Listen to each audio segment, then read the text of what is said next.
आपके पास फर्दर दो टाइप्स की होती है। एक आपके पास होता है लॉन्गिट्यूडनल वेव्स और एक होती है ट्रांसवर्स वेव्स। तो साउंड वेव्स जो हैं वो मैकेनिकल वेव्स की जो लॉन्गिट्यूडनल वेव्स की जो नेचर होती है या उनका जो एक जगह से दूसरी जगह जो है वो मूव करने का जो वे होता है वो आपके पास लॉन्गिट्यूडनल वेव्स की तरह जो है वो मूव करते हैं। अब लॉन्गिट्यूडनल वेव्स में जब वेव्स ट्रैवल करते हैं तो उसमें हमारे पास जो मीडियम के पार्टिकल्स जब वाइब्रेट करते हैं तो वो इस तरह से वाइब्रेट करते हैं कि जब ये ट्यूनिंग फोर्क को अगर हम वाइब्रेट करवाएं तो इसके ये जो प्रॉन्ग्स हैं ये आउटसाइड जब यानी कि वाइब्रेट होकर आउटसाइड जो है वो मूव करते हैं तो इसके इर्द गिर्द जो एयर पार्टिकल्स हैं वो कंप्रेस हो जाते हैं और फिर जब ये प्रॉन्ग है ये वाइब्रेट होकर वापस आता है तो जो आपके पास एयर पार्टिकल्स हैं वो थोड़े से रिलैक्स हो जाते हैं तो इनके अंदर गैप आ जाता है। तो जहाँ पे एयर पार्टिकल्स या मीडियम के पार्टिकल्स इकट्ठे हों उन रीजन्स को हम कहते हैं कंप्रेशंस और जहाँ पर इनके दरमियान थोड़ी स्पेस आ जाए उसको हम कहते हैं रेयरफैक्शन। तो जो आपके पास साउंड वेव्स की प्रोपोगेशन है यानी कि एक जगह से दूसरी जगह जब ये मूव करते हैं तो ये लॉन्गिट्यूडनल वेव्स की फॉर्म में जो है वो एक जगह से दूसरी जगह मूव करते हैं यानी मैकेनिकल इन नेचर होते हैं। और मैकेनिकल की जो आपके पास टाइप है लॉन्गिट्यूडनल वेव्स यानी कि उसमें ये या उस उनके पैटर्न में जो है वो एक जगह से दूसरी जगह या जिस जगह से ये प्रोड्यूस होते हैं अपनी प्रोडक्शन वाली जगह से ये जब अवे प्रोपोगेट करते हैं या मूव करते हैं तो ये लॉन्गिट्यूडनल वेव्स का जो पैटर्न है उसको फॉलो करते हैं। ठीक है। अच्छा, अब आज का जो हमारा टॉपिक है उसमें हमने जो साउंड की प्रोडक्शन है उसके बारे में जो है वो डिस्कस करना है कि आपके पास जो साउंड को जब हम प्रोड्यूस करते हैं तो उसके लिए बॉडी का वाइब्रेट होना ज़रूरी है। यानी कि आपके पास आप यूँ समझ लें कि जो साउंड की प्रोडक्शन है उसके लिए जो आपके पास वाइब्रेशन है ये एक नेसेसरी कंडीशन है। यानी कि जब तक आपके पास साउंड वेव्स जो हैं यानी कि जो ऑब्जेक्ट्स हैं वो वाइब्रेट नहीं करेंगे तब तक आपके पास जो साउंड है वो प्रोड्यूस नहीं होगा। यानी कि वाइब्रेशन जो है वो आपके पास नेसेसरी है। तो हम फिजिक्स के अंदर जो यानी कि फिजिक्स लैब में जो इंस्ट्रूमेंट यूज़ करते हैं टू डेमोन्स्ट्रेट या टू ऑब्जर्व साउंड वेव्स तो हमारे पास इस इंस्ट्रूमेंट का नाम जो है वो ट्यूनिंग फोर्क है। हम ट्यूनिंग फोर्क की मदद से जो साउंड की जो ये प्रॉपर्टी हमने डिस्कस की है कि साउंड की प्रोडक्शन के लिए वाइब्रेट होना ज़रूरी है।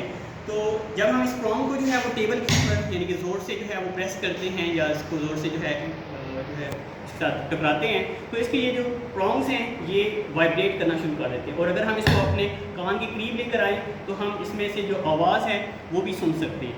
तो अगर हम इसको फर्दर जो है वो कंफर्म करना चाहें कि क्या वाकई जो आपके पास साउंड वेव्स जो हैं जब ये प्रोड्यूस होते हैं या कोई भी वेव्स जब प्रोड्यूस होते हैं तो उसमें जो मीडियम के पार्टिकल्स होते हैं वो वाइब्रेट करते हैं। तो उसको फर्दर डेमोन्स्ट्रेट करने के लिए हम जो प्रॉन्ग है उसको पहले ज़ोरदार तरीके से टेबल के साथ जो है वो टकराते हैं।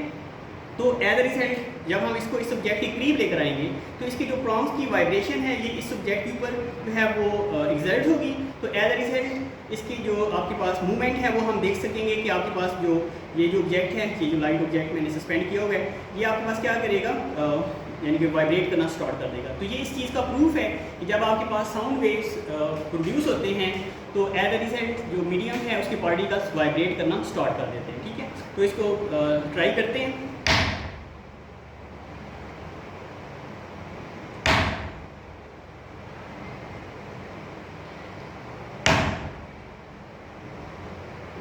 ये आप इसमें ऑब्जर्व कर सकते हैं कि आपके पास जैसे ही मैं इसके प्रॉन्ग्स को इसके करीब लेकर आता हूँ तो एज अ रिजल्ट क्या होता है कि आपके पास जो ऑब्जेक्ट हैं ये इन प्रॉन्ग्स की वाइब्रेशन की वजह से क्या करता है लेफ़्ट राइट जो है वो वाइब्रेट करता है। तो वाइब्रेशन जो है वो आपके पास नेसेसरी कंडीशन है for the production of sound wave.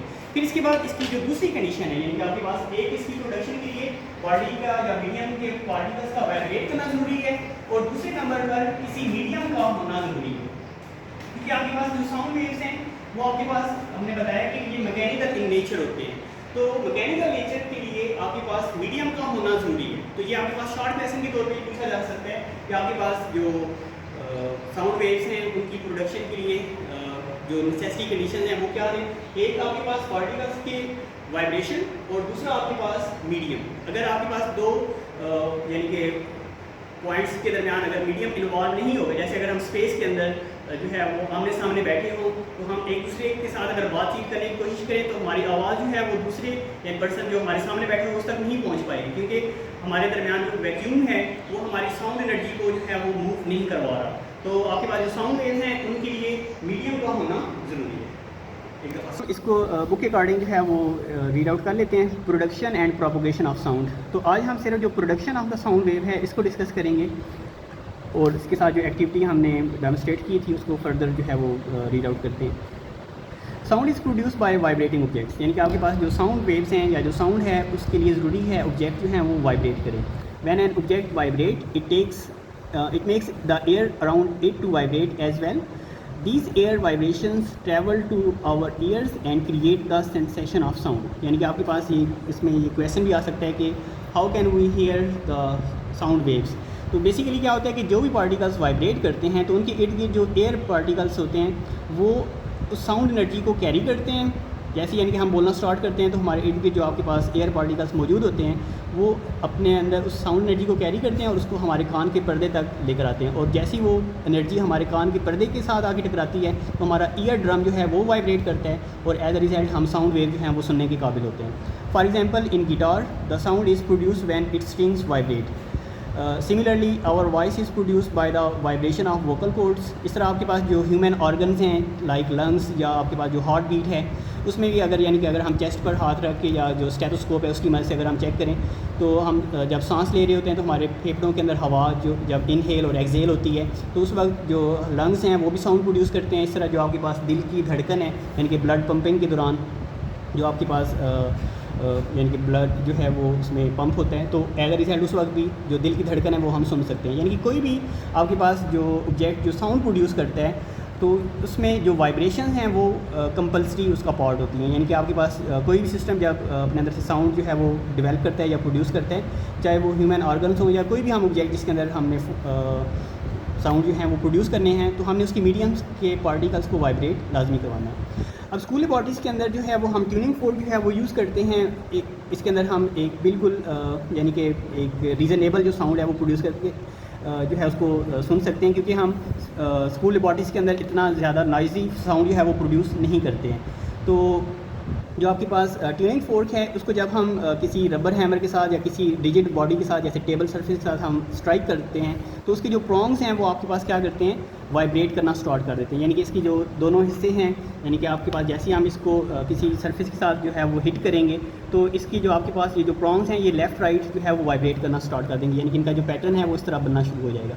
अब इन वाइब्रेशन को फर्दर चेक करने के लिए हम इसके साथ एक छोटा सा जो बॉल है वो जैसे इसके प्रॉन्ग्स के करीब लेकर आएंगे तो एज अ रिजल्ट क्या होगा कि ये जो प्रॉन्ग्स इसका जब बाहर की तरफ जो है वो वाइब्रेट करके आएगा तो ये इस बॉल को हिट करेगा और एज अ रिजल्ट आपके पास जो बॉल है वो वाइब्रेट करना जो है वो स्टार्ट कर देगा। तो ये इसकी वाइब्रेशन इस चीज़ को जो है वो प्रूव करती है कि जो प्रॉन्ग्स हैं वो वाइब्रेट कर रहे हैं और इनकी वाइब्रेशन जो है वो मीन्स के साउंड की प्रोडक्शन का सबब बन रही है। इस तरह अगर हम इस ट्यूनिंग फोर्क को हिट करके अगर हम एक ग्लास वाटर के अंदर जो है वो डिप करते हैं तो एज अ रिजल्ट आपके पास जो वाटर सरफेस है उसके ऊपर भी जो स्प्लैशेस हैं वो बनना शुरू हो जाते हैं। तो ये दोनों एक्टिविटीज़ इस चीज़ को प्रूव करती हैं कि आपके पास जो साउंड वेव्स हैं ये जब भी प्रोड्यूस होंगे तो ये मीडियम जिसके अंदर साउंड प्रोड्यूस होगा उसके पार्टिकल जो हैं वो वाइब्रेट करेंगे। That's it.